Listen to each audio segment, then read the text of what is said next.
Welcome back, voodoo dolls, to another creepy video. So today I'm going to be reading from r/Nosleep. If you've watched the first video or used Reddit, then you know that r/Nosleep is where people post realistic scary stories. Now, whether or not these stories are real or fake is up to you to decide. So I'm going to be reading 3 stories, just as last time, from least realistic to most realistic. In my opinion, these first 2 stories are kind of a tie. Let's get started. The thing in the corner that keeps me up at night. I've always had trouble sleeping, no matter how tired I am. My mind races with thoughts from the nonsensical to the dreadful. It's always been that way ever since I was a child, but in recent nights, I've had another reason to stay awake. It appeared in the corner of my room next to the closet. A low figure of stooped height with narrow eyes in pale moonlight. In the darkness, I could barely make out its withered form. I had turned on my nightstand lamp, thinking it was a trick of the light in my own racing mind. It was not. The figure seemed to drink in shadows and offered nothing more to the revealing lamplight, as if it were not there at all. I dared not to raise my head from the bed and approach it. The figure was only looking at me, unblinking, not moving even for the slightest twitch of a muscle or the exhalation of breath. It just stared at me, like I had its attention in rapture.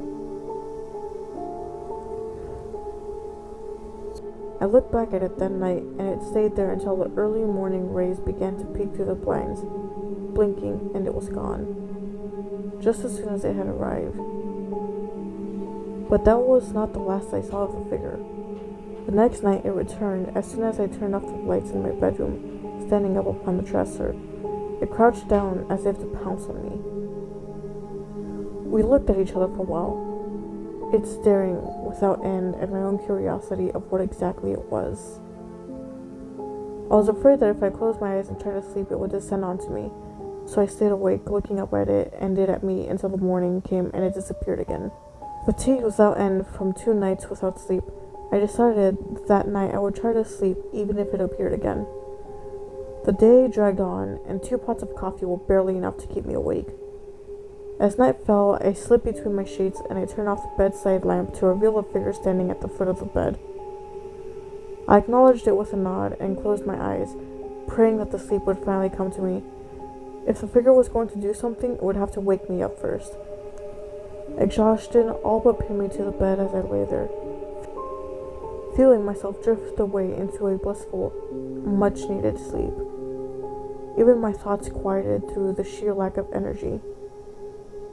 But as I was on the cusp of sleeping, I felt a narrow, bony hand run through my hair, gently stroking my scalp.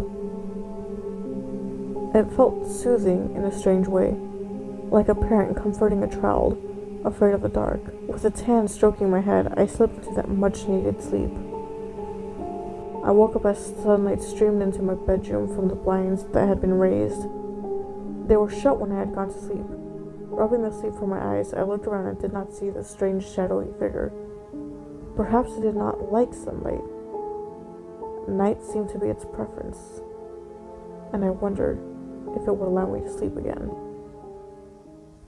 He was calm before the storm. Okay, so as many of you know, the South was hit with a major storm in the last day. I thought it was going to be another ordinary thunderstorm, but it wasn't.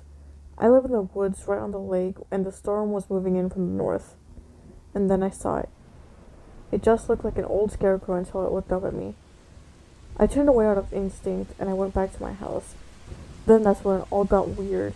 The storm hit and killed the power, and my friend swore he could hear something knocking from the side of the house. So I looked outside, and there it was, looking at me. I quickly locked the doors in all of my windows and said, "Don't go outside." He just looked at me like I was stupid and said, "Okay." So he sat there in the darkness, listening to it knock on the house from everywhere. It went on for hours. The storm finally calmed down enough for me to go outside and look across the lake and see that the people have power, and then called around and everyone else but me had power. The day went on until 3 or 4 and the storm picked back up. I went back inside and sat there in the darkness talking to Lucas, and he said, "What was that knocking?" I simply told him, "The wind."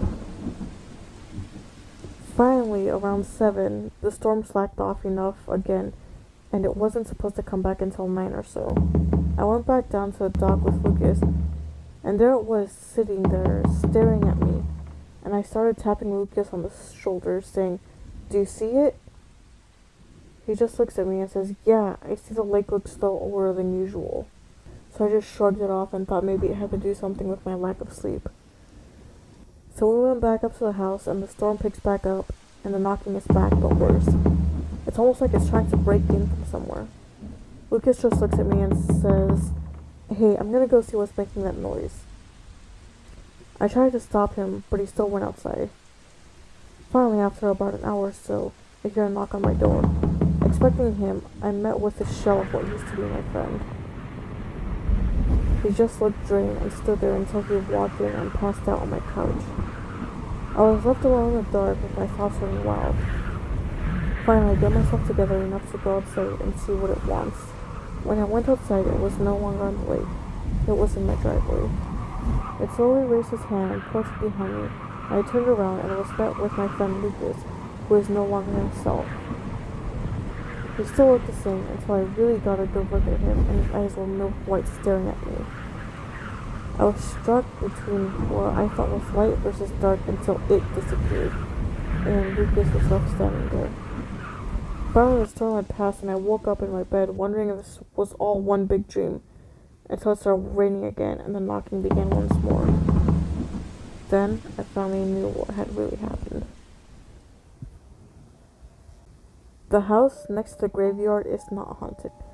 When I was 13 years old, my parents moved me from America to England and bought some property near Liverpool, next to an old cemetery in the middle of nowhere. The mansion was huge, very spacious and lovely, with Victorian interiors. I remember it vividly, despite being so long ago. I also remember, despite the splendor of the house, I always had the chills living there. I always thought that it was the graveyard that had always given me those creepy vibes. Yet my parents always had to drive it into my head that the house next to the graveyard was not haunted, nor were there such things as ghosts. Well, that's just what they wanted me to believe, and for a while, I did believe them, before the night of my 14th birthday when it happened. Something I could never explain. I opened the door to my buddies, Billy Boyle and Little Joy, who lived in the city and whose parents dropped them off for a sleepover. I remember that me and Billy raided my dad's liquor cabinet and the scotch and vodka, and Billy got completely trashed. While we were hanging around and having a good time, Billy took something out of his backpack, a Ouija board. He brought it with him. Little Joey dug behind the couch and said something about not wanting to mess with spirits in the house. I rolled my eyes and told Joey what my parents told me.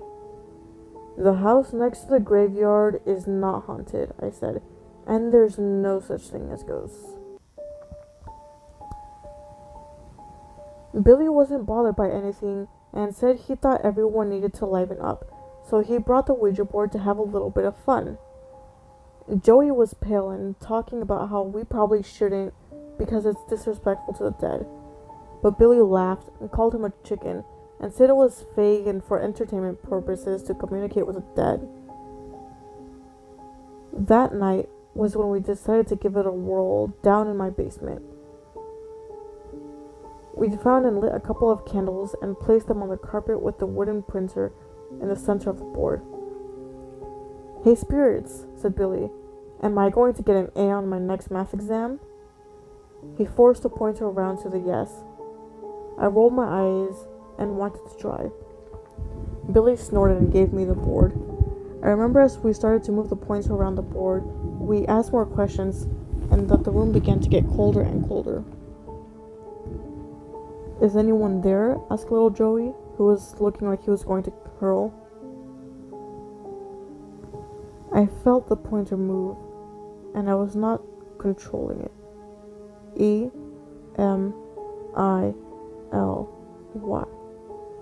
Emily was her name. Billy snorted and told me to stop messing around with him, and I said that I wasn't. Joey asked if they were alone, and the pointer slid to no. I asked who was with her, and there was no answer.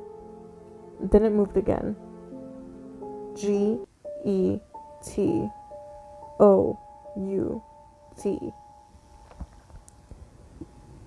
Billy was beginning to look afraid and said we should probably stop now and maybe do something else, like play video games.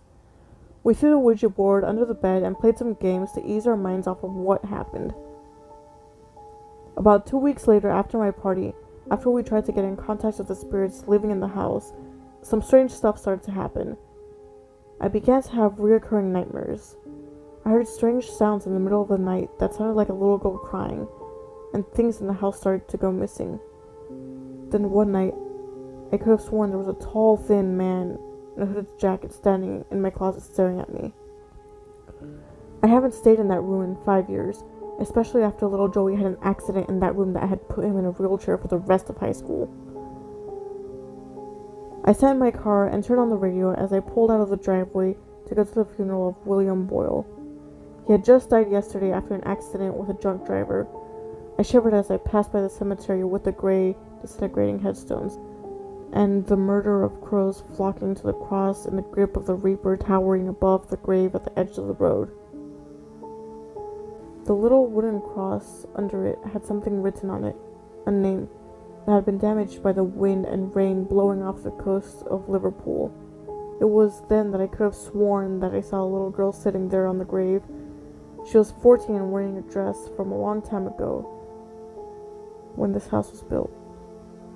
She looked as if she had been crying, and I began to feel the same cold I felt back in the basement with my friends that night. The house next to the graveyard is not haunted, and there's no such thing as ghosts, I muttered. In the fogging gloom of the morning, I saw someone standing there in the middle of the street. I sped up in fear as I realized he was wearing a hooded jacket that hid everything but his smiling mouth and the red glimmer of his eyes. The house next to the graveyard is not haunted, and there's no such thing as... Man, this last story is creepy. Honestly, none of these stories are like super realistic sounding, but I am sorting by new just to prevent rereading what someone else has already read. Because, I mean, who wants to listen to the same story told 50 different times by different people? I hope you guys enjoyed, and stay spooky.